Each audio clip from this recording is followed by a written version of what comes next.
Salut, ça va? On n'a pas le temps pour ces conneries. Plus je me documente sur le cinéma, plus je me rends compte que chaque scénariste / réalisateur a un style bien à lui. Une patte, comme on dit dans le bisbille. Sauf que comme souvent au cinéma, une bonne histoire c'est avant tout une bonne recette avec de bons ingrédients certes, mais surtout un chef qui sait les cuisiner. Et quand c'est un chef étoilé et un réalisateur acclamé ou adulé, on part souvent du postulat que ça va être un délice à regarder. Et on va pas se le cacher, c'est souvent vrai. Oui, ça fait beaucoup de rimes en et. Mais alors, comment il fait? C'est de l'art, il a son univers, ok, mais il y a forcément des points bien particuliers qui font qu'on le reconnaît et qui jouent sur le fait qu'on va kiffer ce qu'il fait. Et pour cette première vidéo, on commence avec LE réalisateur le plus scandé par les cinéphiles de cette planète.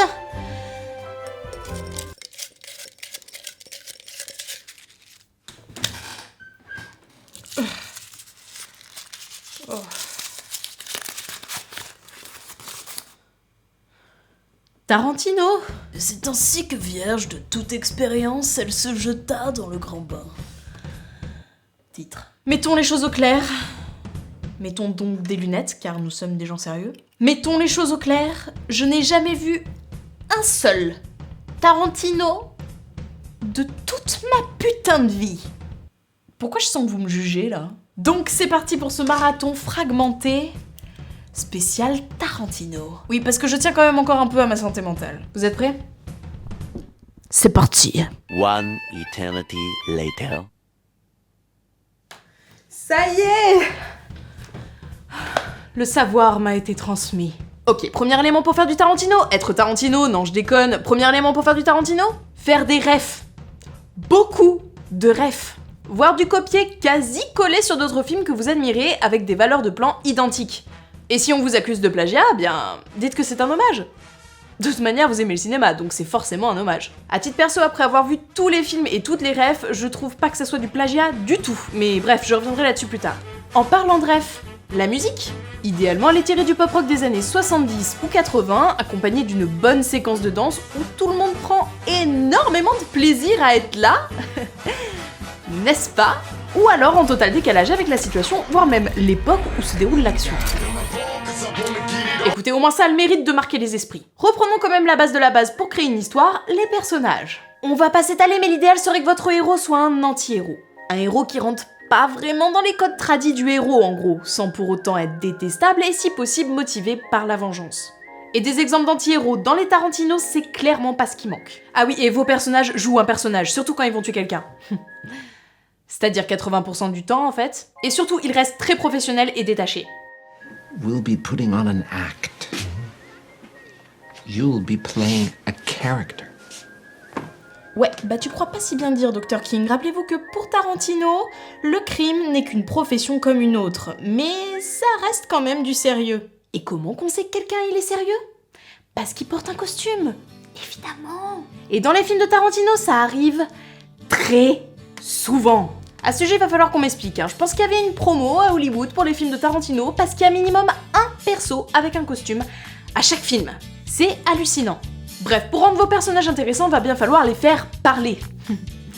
Ou pas, justement. Les dialogues ont une place centrale dans les films de Tarantino et il y a deux types bien distincts et bien opposés. Le premier style n'a en général aucun rapport avec le thème du film ou ne serait-ce que la situation dans laquelle les personnages sont embarqués. Souvent ce sont des conversations banales ou philosophiques, c'est selon votre appréciation, mais surtout elles sont longues. Très longues. Et même si ce sont des conversations cheloues, genre là Vincent Vega parle de burger mais en vrai ils sont en chemin pour buter un mec au calme, ça crée un lien d'intimité avec nous et c'est hyper précieux dans le cinéma de Tarantino.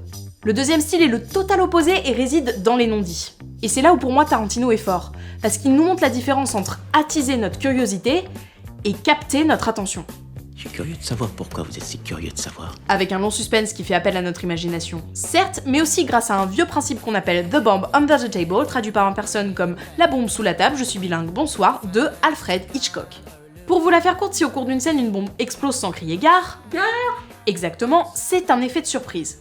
Mais si le spectateur est informé de sa présence et redoute qu'elle se déclenche, alors c'est du suspense. Le spectateur est dans l'action.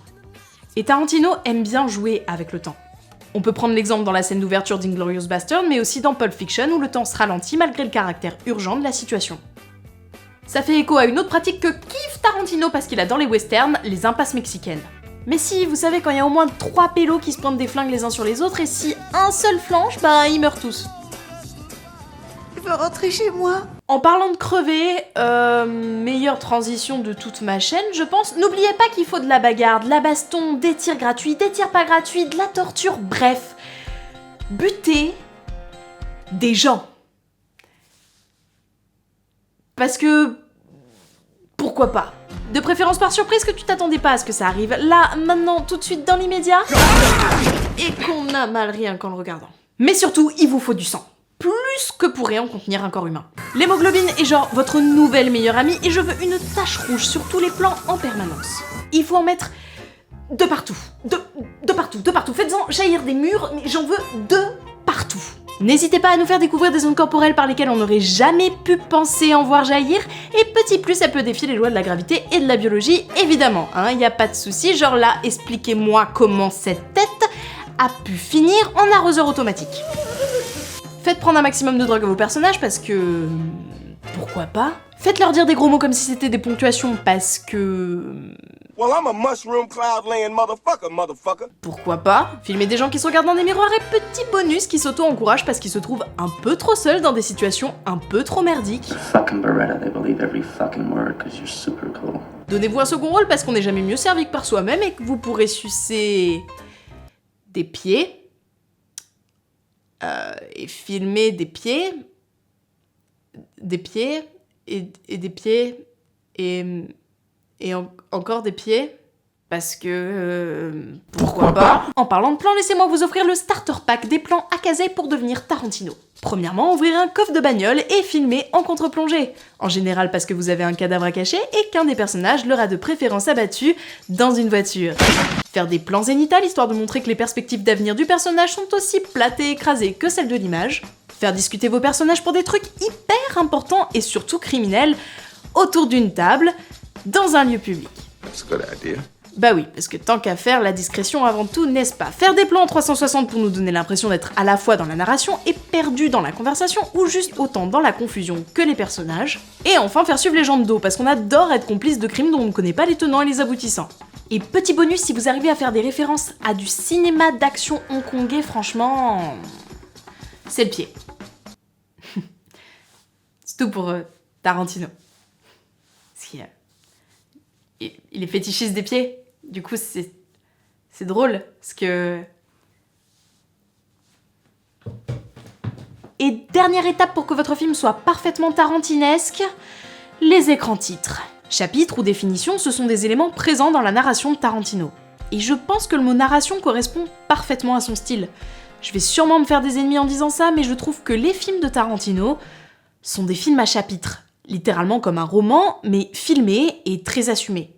Et ça se sent justement dans sa narration parce que, comme un romancier, il se concentre plus sur le chemin de l'écriture que sur le résultat. La preuve par exemple dans Reservoir Dogs, je veux dire, au final on s'en fout du hold-up, on le voit même pas.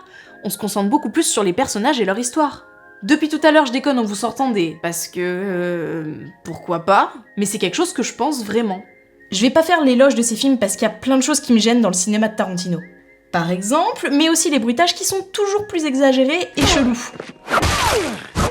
Sans compter les longs trackings qui perso me mettent mal à l'aise parce que j'ai l'impression de faire du voyeurisme en fait. Je trouve pas que ça soit un génie, mais ce qu'on peut lui reconnaître en tout cas c'est sa notion de contrôle. Je pense bien sûr à son sens du timing sur nos émotions en nous surprenant constamment, mais aussi par les rêves qu'il fait, qui sont hyper bien maîtrisés et bien amenés, et je pense pas que n'importe quel réal serait capable de le faire aussi naturellement en vrai. C'est quelqu'un qui respecte le cinéma. Les scènes dites par beaucoup comme plagiées sont réellement des hommages. Et si c'est vraiment ça qui vous dérange, eh ben franchement, pour moi, vous avez rien compris. Pour les besoins de la vidéo, j'ai dû poncer les films dans tous les sens. Et ce qui s'en dégage, c'est qu'il cherche pas à se foutre de nous. Pas du tout. Mais je pense qu'il se pose pas la question sur ce qu'il a le droit de faire ou pas. Il le fait, tout simplement parce qu'il le peut. Et qu'il aime ça. Why? Because we love making movies! Il a créé son identité dans laquelle chaque cinéphile peut se reconnaître. C'est pour ça qu'on admire son cinéma, mais surtout lui, en tant que personne, pour ce qu'il représente. L'essence de son cinéma, c'est qu'il respecte énormément l'intelligence du spectateur. Il explique pas les moindres détails malgré le fait qu'il nous donne du contexte pour les comprendre. Il nous montre ce qu'il veut dire. voilà, cette vidéo est terminée, j'espère qu'elle vous a plu. N'hésitez pas à me dire dans les commentaires quel réalisateur vous voudriez voir dans ce format pour une prochaine vidéo, parce que... on a du pain sur la planche. N'hésitez pas à vous abonner si ce n'est pas déjà fait, à laisser un pouce bleu si vous ne voulez pas commenter et à regarder mon contenu peut-être maintenant ou plus tard, c'est comme vous voulez. Je ne veux pas vous forcer. N'hésitez pas à partager la vidéo si elle vous a plu. Ça me fait extrêmement plaisir à chaque fois de vous voir dans mes mentions Twitter et surtout de voir vos commentaires. Vous êtes juste adorable, donc merci à vous. Quant à moi, je vous dis à bientôt pour une nouvelle question autour de la prod et de la fiction.